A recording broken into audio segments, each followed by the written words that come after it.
Please open your sugar book to page 165. The chapter is called Fever. I miss Billy. Miss rafting. Worse, Billy hates me. I would if I were him. Cross-legged, I empty out my money jar.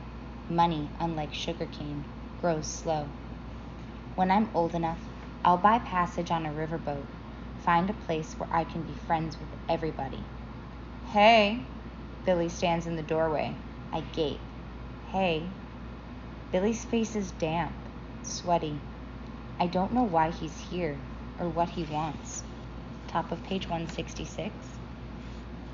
Maybe he's trying to make trouble for me.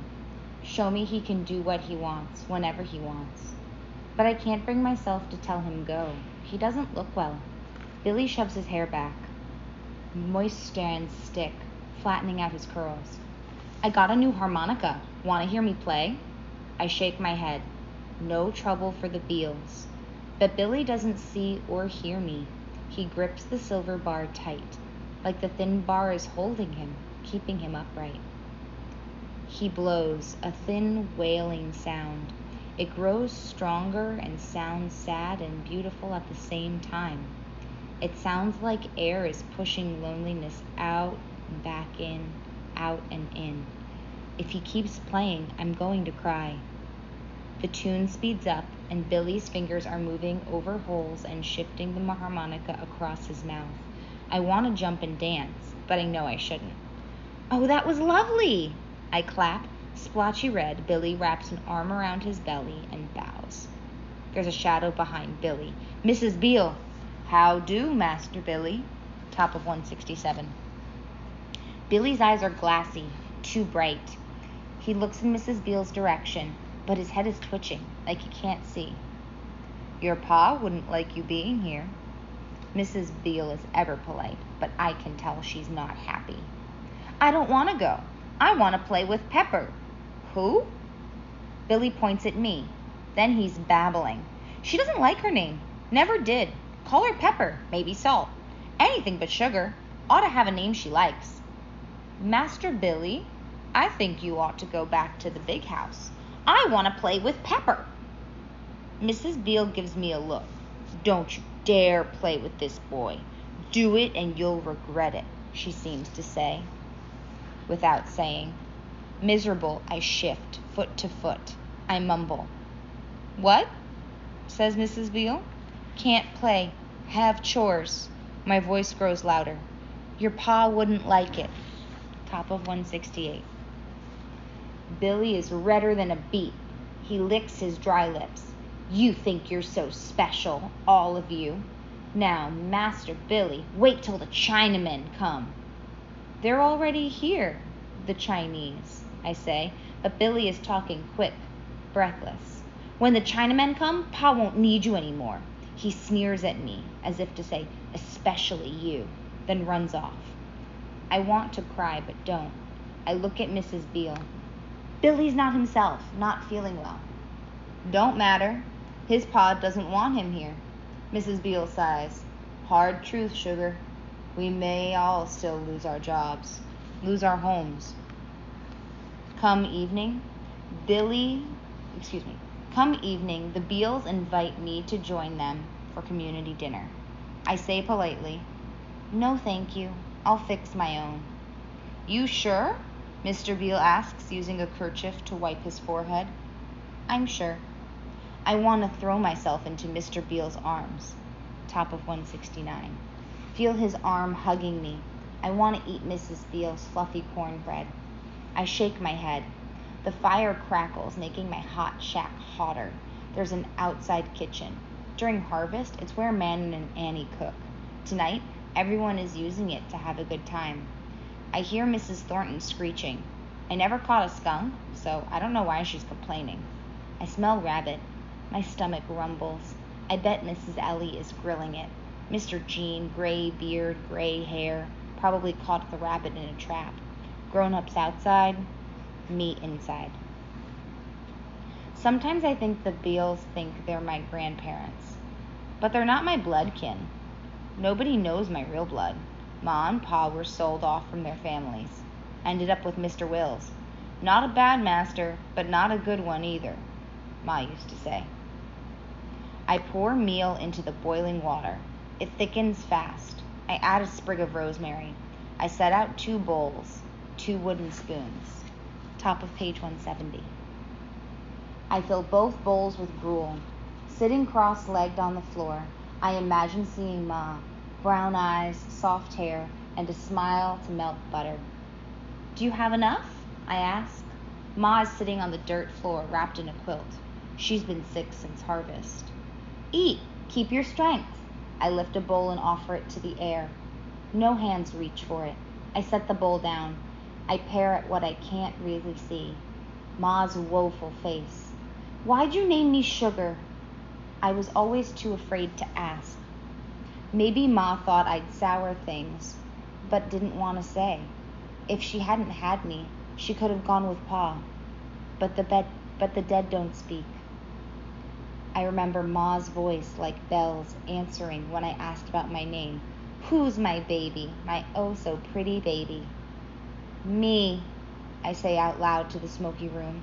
Me, I repeat. Sweat drips from my nose. Ma, I shout. I throw my bowl of gruel across the room. Bam, it hits the wall. I throw the second bowl. Bam, my gruel is terrible, sticky, gummy. Now I have to clean the wood, put fresh dirt on the floor, but I don't care. I feel better after throwing the bowls. Page 171. The cowbell is clanging like a metal rattlesnake. I jump up. Clang, clang, clang. It isn't work time. It must be a fire. Let the cane burn, I think. Burn, burn, burn. But a wildfire can destroy our homes, explode the refinery, spraying melted sugar, burn a person from the outside in. The bell clangs. Help, help, help. I run outside and everyone else is running wild, heading towards the plantation house and calling Belle. There's no smell of fire. Cane is swaying in the breeze. Moonlight makes the plantation house glow whiter. Mr. Wills is on the porch ringing the bell. His shirt is open, his hair mussed. He shouts, Jem, send for the doctor. Billy's ill. Top of page 172. This is worse than any fire. I yell, Billy! And dash to the porch. Mrs. Derwills catches me, lifting me off the ground. No time for your mischief, he growls. Mrs. Beale screams, Sugar, come back here. I twist and squirm. Billy needs me. Mrs. Beale catches my hand and pulls. Mr. Wills lets go. I fall on my knees. Mrs. Beale jerks me up. Jem, doctor. He's off, answers Mr. Petey. I've got to see Billy. Eugenie, says Mr. Wills, get Sugar out of here or I'll have Tom take her off. Sugar, you've got no friends in there, says Mrs. Beale, shaking me. Stay out of the big house. I feel like sugar ready to boil over. Billy might die like Ma. I run onto the porch. Manon blocks me. Let me in. That's enough, Sugar, says Mr. Wills. Tomorrow I'll have you gone. His eyes are watery, sad. I think, Mr. Wills doesn't mean what he says. He's scared, same as me. He doesn't want to lose Billy, same as me. Top of page 173. I've tried hard to be good, tried not to bring the Beals trouble. My heart almost stops. What kind of friend would I be if I didn't help Billy? I'll go, I say in my best pitiful Brer Rabbit voice. Head bowed, I shuffle down the steps. Mrs. Beale drops my hand. Manon unblocks the door. Mr. Wills heads inside. I see my chance. Billy! I scream, running as fast as Brer Rabbit. I'm coming! I push past Mrs. Beale. Her hands grip air. I dodge Manon. She yanks my pigtail. Yow! Sugar! Mr. Wills chases me. I swept past him, up the stairs. I reach the bedroom. Billy's thrashing on the bed, his face pale, his hair slicked by sweat. His bed is high off the floor on sticks. I inch closer. You shouldn't be here. Mrs. Will looks crazed, her hair falling out of her cap onto her shoulders. Top of page 174. Billy moans, his eyes dull, staring at nothing. Billy looks out of his mind. He's twisting, turning, tangling sheets. He looks like he's going to disappear in the big white bed. Mrs. Wills whimpers, rocking her body back and forth. I'm trembling, scared. Mr. Wills arrives behind me and grips the bedpost like he's afraid of falling. Sugar, get out of here. For the 100th time, I don't do what Mr. Wills says. I reach for Billy's hand. He clutches mine. His hair's soaked, looking dark brown rather than golden. Billy smells sour. Smells like Ma did before she died. Don't die, Billy, please. His chest rises and falls. He makes a horrible, gagging sound. You've got to get better, please, Billy. Sugar, you don't belong here, whispers Mrs. Wills. Billy, I say, desperate. Sugar. Billy sighs. He twitches, drools. Top of page 175. Sugar, get out of here. Mr. Wills grips my arm. I squirm. Let me go. I have to stay with Billy. Sugar! Screams Billy. He's sitting upright, his eyes staring at nothing. His nightgown is soaked. Billy, I've been practicing my whistle. I whistle. Billy turns his head toward me, his eyes horribly dark. I whoosh, whistle bad. Billy falls back on his side, his legs curled. Get out, said Mr. Wills. Stay, begs Billy. I can help, honest Mr. Wills. I turn to Mrs. Wills. She looks frightful. I took care of Ma. I can help. Billy's my friend, honest Mrs. Wills. Mrs. Wills studies me like I'm a new person. She touches Billy's hand where his hand covers mine. Get out, Sugar, Mr. Wills repeats. No, Pa. Billy bucks back and forth. Stay, he wails. Sheets slide and crumble to the floor. Stay! His arms jerk up, down. It feels like Billy's crushing my hand.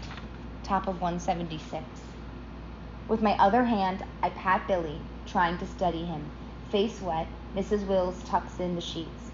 Whistle, Sugar, she says fiercely. Whistle. I whistle. Billy calms like a baby chick, his head cushioned by the pillow. Sugar stays, insists Mrs. Wills. Mr. Wills nods. Billy taught me to whistle. My sound grows louder, clear. I sleep on the floor, next to Billy's bed. I've got a pillow and a blanket. I'm more comfortable than I've ever been. Billy's in pain. He won't eat. When he's awake, his mind is far from River Road. It's like he's in a dark field and can't find his way home. When he's asleep, he mutters, pirates, snakes. He even calls out, Anthony. He asks for his ma and pa. He asks for me. Top of 177. Doctor says the longer the fever lasts, the worse it'll be. You have to ride it out. Pray. All night Mrs. Wills weeps. Billy, Billy, Billy, and holds his hand. I put cool, damp rags on Billy's head. When he's real bad, flailing and groaning, I whistle. After 3 days and 2 nights, Billy's eyes open. You whistle terrible, Sugar. I know it. Mrs. Wills starts crying. I put another wet rag on Billy's head. He lets it stay, then fall back asleep. I feel 10 feet tall, like I helped open Billy's eyes. Every day, Billy gets stronger. He sips broth and sits with 2 pillows behind his back. What'd I have, Sugar? Yellow fever? Nope. Doctor says it was some kind of brain fever. Billy looks grim. Can't be right, I say. Top of 178. Why? You don't have any brains. Billy laughs. That's a good one. Then he starts coughing. Mrs. Wills scowls as if Billy's coughing is my fault. I sit in the corner, watching her feed Billy. Me and Sugar are going to play checkers. I think it's time for Sugar to go back to the slave quarters. Aren't any slaves, says Billy, broth dripping from his chin. Well, yes, that's true, so Sugar stays, says Billy. Mrs. Wills looks at Billy, looks at me, looks at Billy, then looks at me again. Her face is pinched like she's eaten a sour pickle. At least until I'm better, Mother. Billy smiles like I think angels might. Mrs. Wills' spoon clangs against the bowl. Sugar, you can stay. Then she says stiffly, You've been a help. Top of 179. Billy winks. I curtsy with the biggest smile. I never knew being sick could be fun.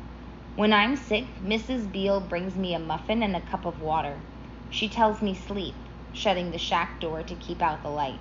If it's harvest time, sick or not, I work. When we were slaves, the overseer smacked his whip against any sick person's back. He'd say, "The lash is the best medicine." He never struck me. I was too little. But now if we're sick, we lose pay. If we don't get pay, we can't pay rent, and I can't add money to my jar. I'd be sick all the time if someone fed me, rubbed my head, and tucked soft blankets beneath my neck. Billy's room is filled with light, and his bed has 3 quilts. 6 people could live in here. It's got everything. Top of 180.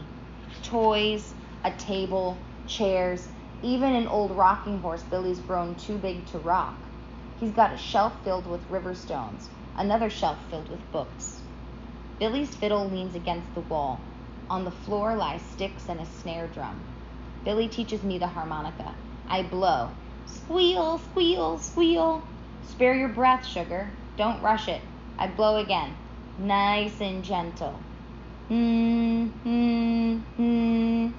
I get better. I blow the harmonica. Billy bangs his drum. Mrs. Wills leaves, her hands covering her ears. Sometimes me and Billy play checkers. I always pick black and Billy red. Because he's sick, I let Billy win. Sometimes. When Billy naps, I open his books, but most of the markings mean nothing to me.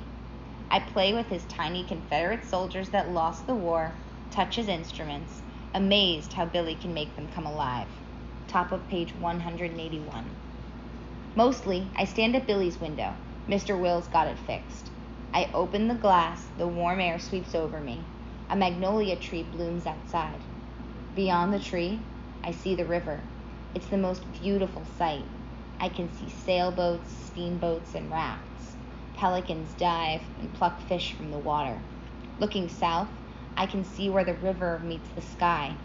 I wish I could swim, sail, or fly to that spot and beyond. I wish I had Billy's window.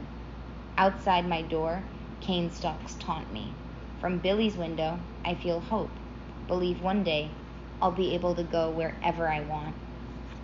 Billy sits, his bare, skinny legs pink. His nightshirt is blue, as light as his eyes.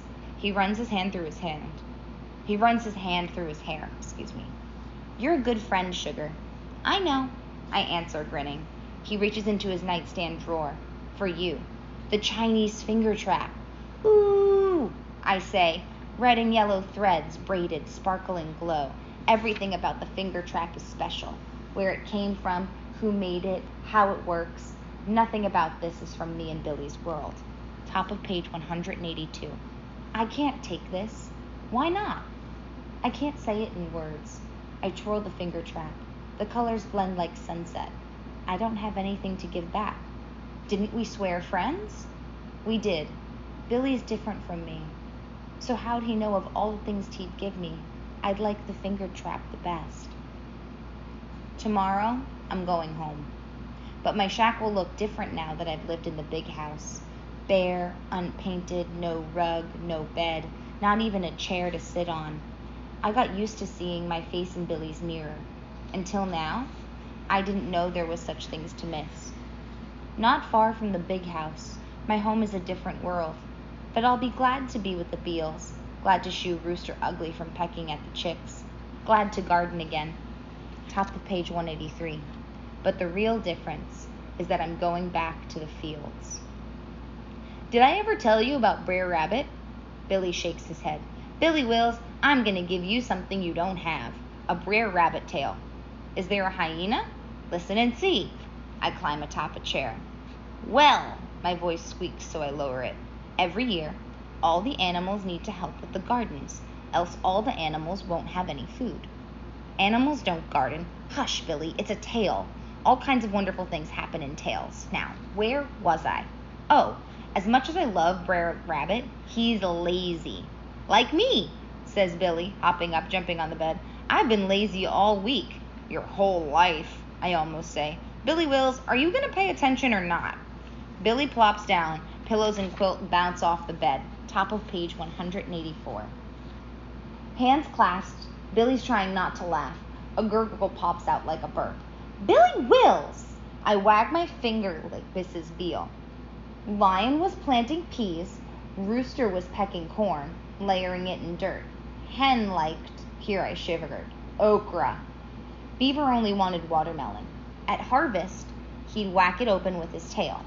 Hyena, who liked eating rabbit, chicken, and squirrel, was plowing new rows with his nose. He'd stick his nose in the dirt deep, then trot, earth clogging up his nose. He'd sneeze at each row's end. He hated it, but the rule was, everyone works, else you don't eat. So, no eating nobody. That's right, Billy Wills, except Hyena was sneaky. Everyone knew Hyena, if he could, would eat them all, especially Brer Rabbit. Meat on the bones. That's right, Brer Rabbit had a nice fat tummy because he was the laziest. His job was to plant lettuce, which isn't hard if you've ever planted lettuce, which you haven't, Billy. Billy grimaces. Top of page 185. Brer Rabbit complained, too much sun. He twitched his ears. Pesky lazy flies. He shouted at the crows. Of course, everybody shouted at the crows with their sharp, flinty eyes. Crows refused to garden. They'd steal seeds quicker than a snap. Still, nobody liked a complainer. Lion roared, Brer Rabbit, your complaining makes us tired. Grumpy, crowed the rooster. Frustrated, said the squirrel. Now, said Hen, like a chicken Mrs. Beale. We've all got to get along. No harvest, no food. Hyena, with his thick pink tongue, licked dirt from his nose and mouth. I jumped off the chair. Billy leans forward, excited. I'm excited too. Me and Billy have left River Road, left Louisiana, and together we're inside Mr. Beale's African tail. Brer Rabbit rasped, Water! I need water! But before anyone could stop him, he hopped high up onto the bucket, and down he went, deeper into the well. Top of page 186. Did he drown? He should have, but rabbits are smarter than hyenas, squirrels, and even bears. What happened next? Rabbit liked the cool water, tasty. He liked not having to work, but inside the well, it was cold, dark, wet, and he was stuck. No way to climb out of the well. That's right, Billy Wills, except there were 2 buckets. On a pulley, Billy grins and punches his pillow. Billy Wills, you're as smart as Brer Rabbit. Rabbit started singing, Oh, the fish down here are fine. Fish, he crooned. So many fish. Fish was just enough to get Hyena's stomach rumbling. He peeked into the well. Fish, you say? They'll swim right into your mouth. Come on down. Top of page 187. Hyena was greedy. He jumped into the bucket and whoosh, whoosh, says Billy. As Hyena flew down, Rabbit flew up. Like this, Billy stands, then boing, boing, bounces on the bed. I'm Brer Rabbit, I holler. I'm free. Then boing, boing, and I fall on the bed. Billy bounces, screaming, I'm free. Goodness, what's going on in here? Mrs. Wills. Billy hoots. Rabbit and Hyena. Boing, boing. Sugar. Mrs. Wills' fists are on her hips. I put mine on my hips too. Billy! Then me and Billy fall over each other, tickling, kicking at the covers, rolling with laughter. You two stop it! We both sit. I know I'm in trouble, but it was worth it. Billy jabs me in the side. I jab him back. Stop it! Stop it! Billy hits me with a pillow and it bursts, sending feathers flying. Top of page 188. Stop it at once! Mrs. Wills has never sounded so angry. Little white feathers nestle in Billy's hair. A feather floats and settles on his nose. I'm sorry, Mrs. Wills. I've learned grown folks like to hear sorry when you're having fun. Then Mrs. Wills' face twists funny. She blinks. Triple quick clasps her hands and starts to cry. Ma, says Billy. Oh, I'm in so much trouble. I scoot to the door. I'm just so glad you're well, says Mrs. Wills, tears falling like spring rain. She hugs Billy, feathers and all. I started it, squeaks Billy. Sugar, hush. It's all right. You're well. I was so frightened I'd lose you. She kisses Billy's face, all over, nose, forehead, cheeks. Billy blushes. Ma, does that mean me and Sugar can play? Always? He presses his sweet face, his eyes wide, lashes batting, looking like one of them angels Reverend talks about. Top of page 189. Mrs. Wills pulls back, holding Billy at arm's length, and looks at him, white, covered in feathers, looks at me, black, covered in white feathers. I hold my breath. When Sugar's not working, you can play.